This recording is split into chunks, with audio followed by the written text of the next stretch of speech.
வருமானமே இல்லை. எல்லாருமே அடமானம் வச்சு சாப்பிட்டுக்கிட்டு இருக்கோம். ஒன்றுமே இல்லை. நானே மாட்டை கொடுக்கலாம்ட்டு தான் இருக்கேன்.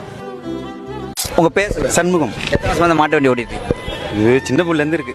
எங்கள் அப்பா காலத்துலேருந்து. இது வருமானமே இல்லைங்க, கிடைக்கலங்க. மாசத்துல ஒரு டீப்பு 2 டீப்பு தான் கல் ஏற்றிட்டு போவான், அவ்வளோதான். இப்போ தான் போனோம் 3 மாதம் கழிச்சு. ஒரு நாள் தான். வருமானமே இல்லை. எல்லாருமே அடமானம் வச்சு சாப்பிட்டுக்கிட்டு இருக்கோம். நானே மாட்டை கொடுக்கலாம்ட்டு தான் இருக்கேன். இந்த ஊரில் ஆடுதூரில் எந்த ஊர்? இதே ஊர் தான். இது வாங்கி கேட்டுக்கிட்டே இருக்கு வீடு.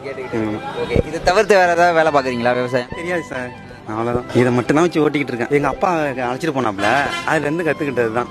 அண்ணனும் வண்டி ஓட்டுறாப்புல, அவர் மாட்டை வித்துட்டாப்புல. வேற ஒன்றும் இல்லை வருமானம். இதை வச்சு தான் சாப்பிட்றோம். உங்களை மாதிரி எத்தனை பேர் பார்க்குறாங்க இந்த மாடு தொழில்? இந்த எல்லாரும் மாட்டை வித்துட்டு சும்மா தான் இருக்கிறாங்க. எல்லாம் கூலி வேலைக்கு போகிறாங்க. நானும் போட்டுட்டு கொத்தனார் வேலைக்கு தான் போனேன்.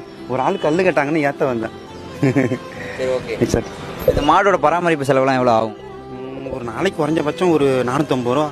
ஃபுல்லாக வேலை செஞ்சால் 600 ரூபாய்க்கு தீனி போடுவான். அதெல்லாம் கை கேஷ் தான் போடணும்.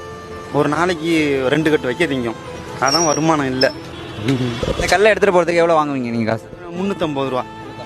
அது ஏரியா பொறுத்தா இப்படி தூரத்தை பொறுத்தா? இங்கே தூரத்தை பொறுத்து தான் இருக்குது. கொஞ்சம் தூரமாக போனால் 450 ரூபா, கிட்டக்க போனால் 350 ரூபா. கிலோமீட்டர் கணக்கா? இப்படி கிலோமீட்டர் கணக்கு தான். ஒன்றும் வேலை இல்லை. நம்மளோட வரவங்களாம் எனக்கு கட்டுப்படி ஆகாது, நான் வரல சண்முகம் அப்படின்றாங்க. சரி, நான் மட்டும் இப்போ ஒன்றுமே ஏற்றிட்டு வரேன் காலிலேருந்து. அவ்வளோதான் சார்.